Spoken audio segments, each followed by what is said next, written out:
Allez, on parlait hier du Nasdaq, qui hier, pour le coup, a clôturé au-delà des 10 000 points, avec des GAFAM qui affichent une capitalisation, on en parle souvent, de quasiment 6 000 milliards d'euros.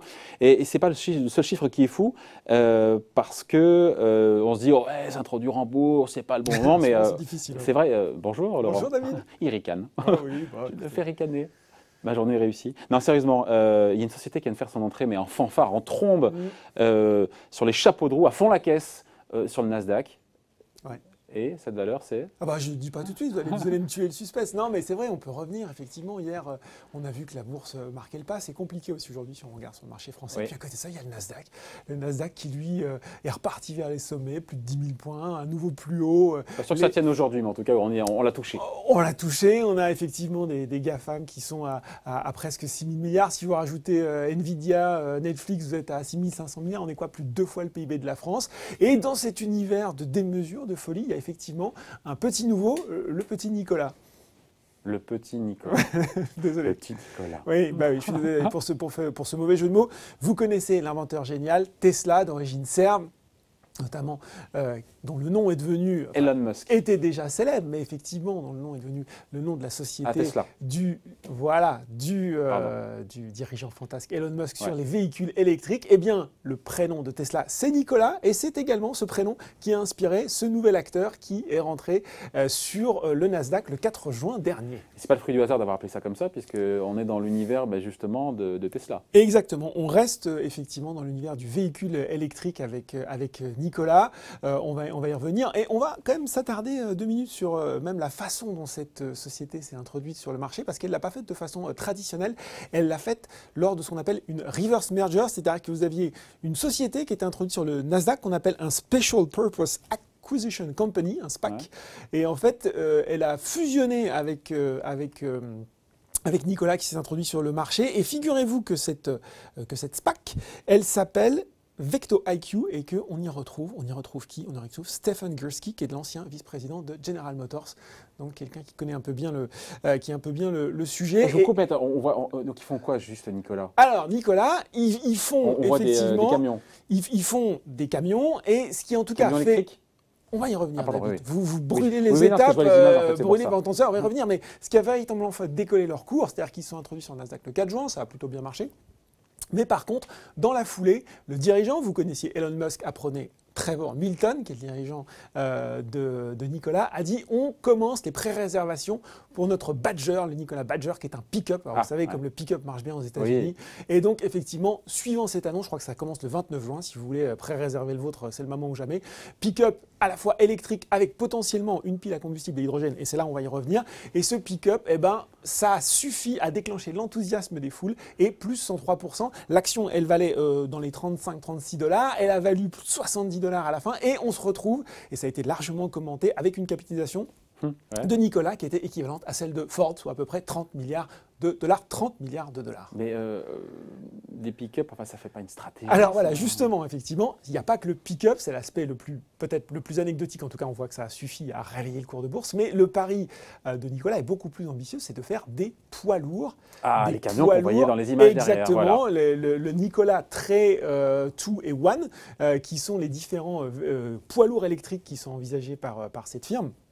Avec une promesse énorme, c'est que vous savez que c'est le dernier bastion du diesel, le poids lourd, parce que intégrer des batteries, les batteries sont trop lourdes avec une autonomie trop limitée. Et donc le pari de Nicolas, c'est de dire, on va mettre derrière ces batteries électriques une pile à combustible, vous savez, la pile à combustible à hydrogène. Donc ça va être l'hydrogène qui va alimenter ces camions avec, David, des promesses complètement folles, à la fois des camions qui auraient une autonomie de plus de 1000 km. Et vous savez, l'avantage de l'hydrogène, c'est que ça ne fait que rejeter de la vapeur d'eau. Donc c'est vraiment le meilleur des deux mondes.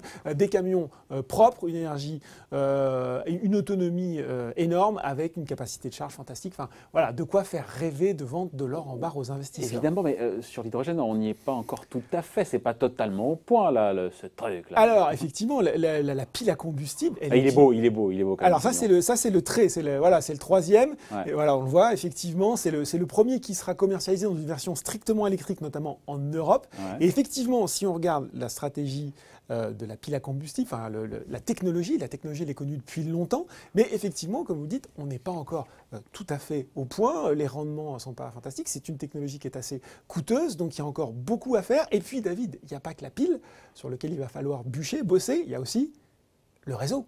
Et oui, parce qu'il va falloir recharger, il va falloir recharger. L'hydrogène hyper vite, hein. Contrairement à l'électrique où il faut 2, 3, 4, 5 heures. C'est aussi la promesse, 10-15 minutes, c'est ce qu'ils disent, 10-15 minutes comme le diesel. Pour recharger et puis ils nous annoncent que, effectivement, d'ici d'ici 2028, je crois, ils nous annoncent à peu près 700 stations d'hydrogène qui seront disponibles aux États-Unis et au Canada. Je ne vous dis pas l'investissement, d'autant plus que cet hydrogène, ils veulent le produire eux-mêmes plutôt que de l'acheter à des industriels. Et donc, ils vont être obligés de faire leurs propres stations, alors à partir d'énergie renouvelable, tant qu'à faire, donc des solaires, de l'éolien, du nucléaire aussi, pour produire l'hydrogène qui sont dans ces stations. Et dernière originalité de ce modèle, c'est qu'ils ne vendront pas les camions, ils seront en leasing en fait. Ils les loueront dans une espèce de package. Vous aurez le camion, l'assistance, sans doute un forfait carburant. C'est peut-être le bon modèle d'ailleurs. Alors, c'est sans doute un modèle dans lequel effectivement ils se retrouveront. Alors on se dit quoi? On se dit que c'est fou. Enfin, je veux dire, Renault, c'est quoi? C'est 5 milliards d'euros, c'est 6 fois la taille de Renault. Ouais. On se dit que c'est dingue. Alors on se dit que c'est dingue. On se dit que non mais du côté des choses dingues. Donc il n'y a pas un camion qui est sorti des chaînes. Il faut le savoir. Il n'y a pas un camion. Alors au début c'était 2020. On a dit parler de Tesla aussi à l'époque. Hein. Justement, j'y viens. Mais effectivement, il n'y a pas un camion qui est sorti des chaînes. Pour le moment, c'est quand même plus un bureau d'études qu'un constructeur automobile.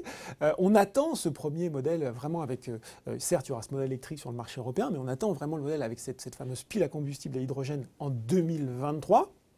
Donc c'est un premier chose. Pensez bien que l'hydrogène, ce n'est pas les seuls à bosser dessus. Les constructeurs tels que Toyota, tels que Hyundai et certains constructeurs européens travaillent aussi. Donc la concurrence est là. Mercedes aussi travaille sur des solutions. Donc ils ne sont pas seuls sur le marché. Pour le moment, effectivement, il n'y a rien qui est sorti des usines. On voit effectivement qu'ils ont levé, je crois, 700 millions au moment de leur introduction, 700 millions de dollars. Ils vont relever 525 millions de dollars. Ils avaient levé, je crois, 760 millions avant même de rentrer en bourse, parce que c'était encore plus que Tesla à l'époque. Donc les chiffres sont fous. Le défi est colossal. Il va falloir effectivement que la technologie soit au point. Il va falloir, pour le moment, le Trevor Milton qui nous explique que la société est sous-évaluée. Hein. Pour lui, elle vaut beaucoup plus. Il va falloir effectivement transformer. Ils disent qu'ils ont des pré-réservations, des précommandes. Pour le moment, c'est plutôt des marques d'intérêt. Donc, il va falloir transformer ces marques d'intérêt en réservations pures et dures, à avoir un petit peu de chiffre d'affaires. Et puis aujourd'hui, on peut dire que ces 350 salariés, c'est à peu près, on valorise chaque salarié 80 millions de dollars. Donc ça, c'est fou. Donc ça, c'est du côté fou. Et puis du côté face, côté pile, côté face, on peut se dire effectivement, il y a l'exemple de Tesla. Tesla, c'est, attendez, je l'avais noté, 300% sur 5 ans, 143%. On leur a fait exactement, depuis le début de l'année, exactement, on leur a fait exactement les mêmes reproches, on a dit exactement les mêmes choses, et puis ils sont toujours là, et en tout cas, l'investisseur s'y retrouve. Voilà, à vous de voir quel côté de la pièce. Quel côté de la pièce vous choisissez, pile ou face? Je me garderai bien de choisir pour vous. Évidemment. Donc voilà, le petit Nicolas, donc, qui n'est plus si petit, donc introduit, qui a doublé de valeur en 24 heures aujourd'hui avec la correction qui s'attend. Hier, ils ont perdu 11% et puis on va voir ce que ça donne aujourd'hui. Bon voilà en tout cas. Merci beaucoup. Merci Laurent. David. Bonne journée. Bye.